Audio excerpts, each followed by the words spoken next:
সে চক্র ঘুরে আমি জানি শুধু জানি সালা 30টা বছর ধরে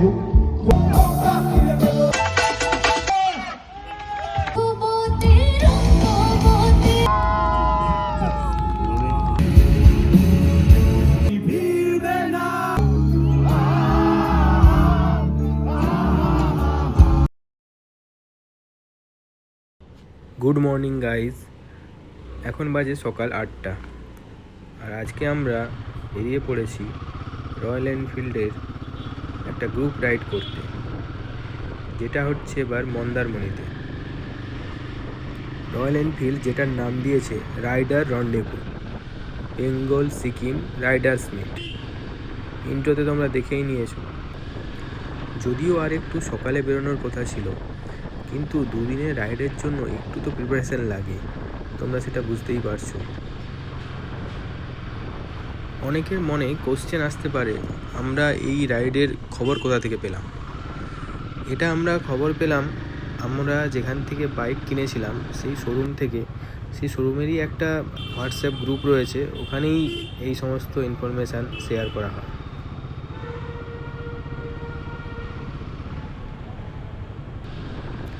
তো এই দুদিনের রাইডের সব কিছু এক্সপিরিয়েন্স তোমাদের সাথে শেয়ার করব, তার জন্য তোমাদের ভিডিওতে কন্টিনিউ থাকতে হবে।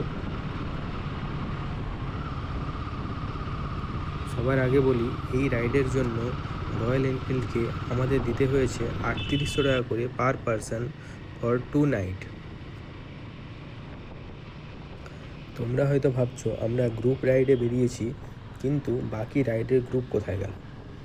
অ্যাকচুয়ালি ব্যাপারটা হচ্ছে, আমাদের প্ল্যান হয়েছিল যে আমরা সবাই মিলে সকাল 6:30 থেকে 7টার মধ্যে যেখান থেকে আমরা বাইক কিনেছিলাম সেই শোরুমের সামনে থেকে আমরা রাইড স্টার্ট করব।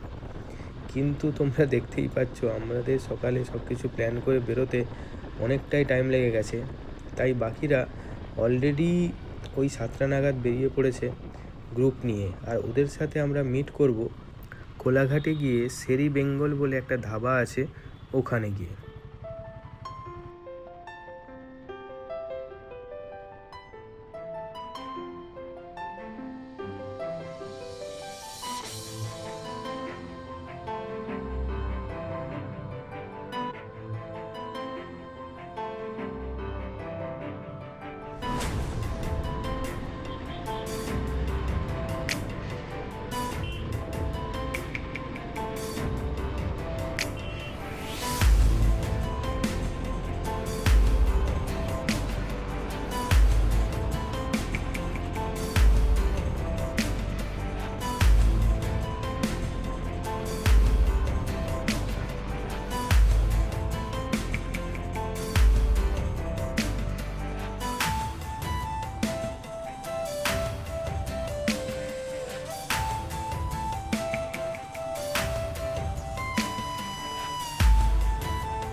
অলমোস্ট 1 ঘন্টা মতো হয়ে গেছে, আর এখন আমরা এসে গেছি রানীহাটিতে।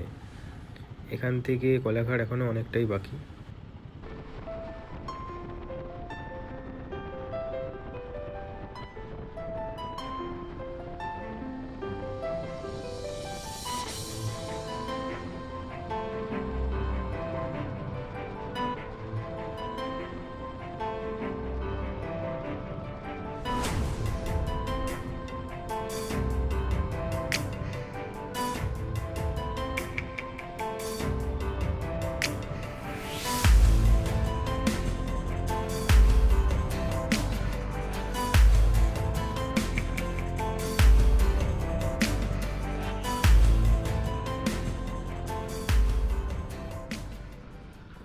আমরা এখন মন্দারমণির অনেকটাই কাছে এসে গেছি।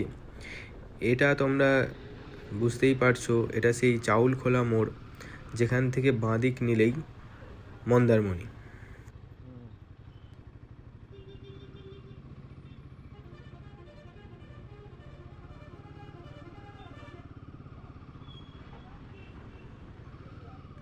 এখান থেকে আমাদের রিসোর্টের ডিস্টেন্স শো করছে প্রায় 10 কিলোমিটারের মতো। হ্যাঁ, যা রাস্তার অবস্থা, মোটামুটি আধা ঘন্টার উপর তো লেগেই যাবে। চলো তাহলে তোমাদের সাথে দেখা হচ্ছে একদম আমাদের রিসোর্টে গিয়ে, যেটার নাম হচ্ছে সান সিটি রিসোর্ট।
আমরা এসেই গেছি, তোমরা দেখতেই পাচ্ছ সান সিটি রিসর্ট।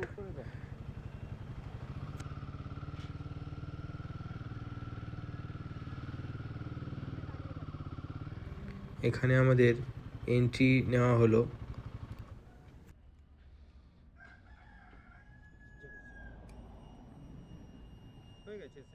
ঠিক আছে।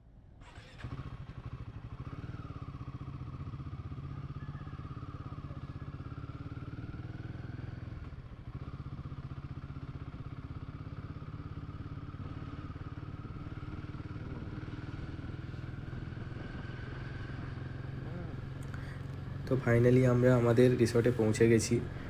একটা ভেতর থেকে এক্সাইটমেন্ট হচ্ছে। চলো দেখা যাক কতজন এসেছে।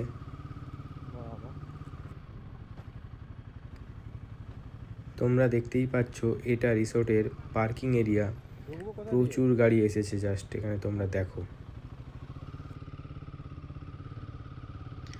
চলো তাহলে একটা ঠিকঠাক পার্কিং স্পট দেখে আমরা আমাদের বাইকটা পার্ক করে দিই, আর তোমাদের সাথে দেখা হচ্ছে ইভিনিং প্রোগ্রামে।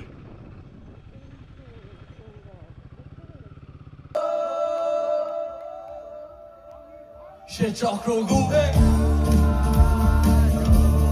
বন্দি হয়ে সে চোরা বাড়ি ক্রাশ করতে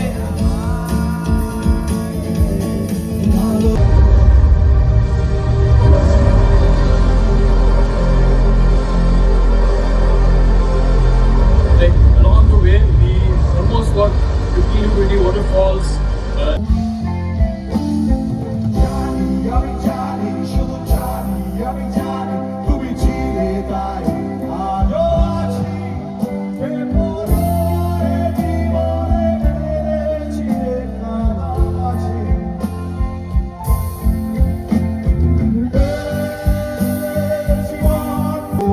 কাছে এসো দেখো ঠিক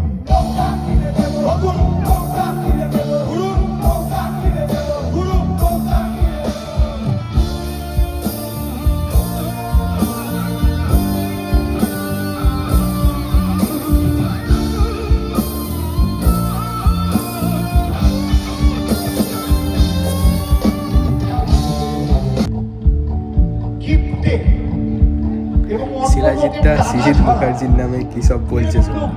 ইন্ডাস্ট্রিতে খুব একটা দুটো আছে, কাউকে পয়সা দিতে চায় না।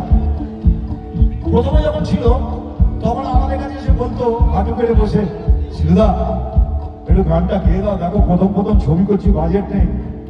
আর এখন ভাবতে এমন করে আমার ছবিটা করো, নইলে তোমার বাজার চলে যাবে। আরে সালা, তুই 30টা বছর ধরে তোর বাবা কাকারা চেষ্টা করেছে বাংলা গানের জগৎ থেকে সিরাজিৎকে ফেলে দেবে।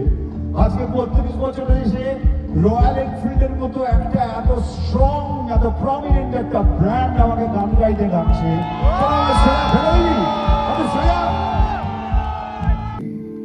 সাজানো ম্যাগাজিন তোরে সকাল ঘুম ছিঁড়ে দিতে পারি, তোরে বিকেলে ঘুড়ি ছিঁড়ে দিতে পারি, তোরে সকাল ঘুম ছিঁড়ে দিতে পারি, তোরে বিকেলে ঘুড়ি ছিঁড়ে দিতে পারি, তোকে আলোর আলপিন দিতে পারি, তোকে বসন্তের দিন দিতে পারি, আমাকে খুঁজে নেবে।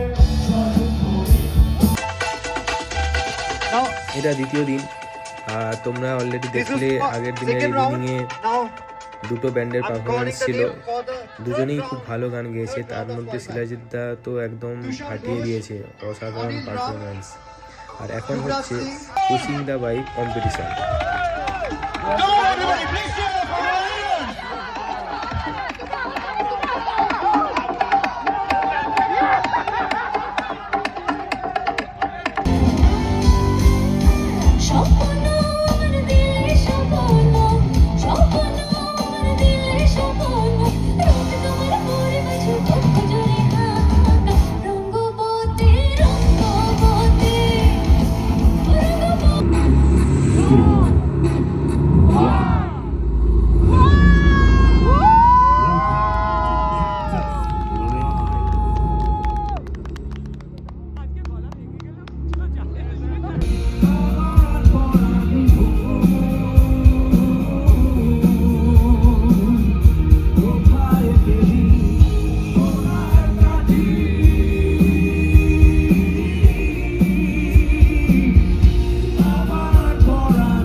ফিরবে না।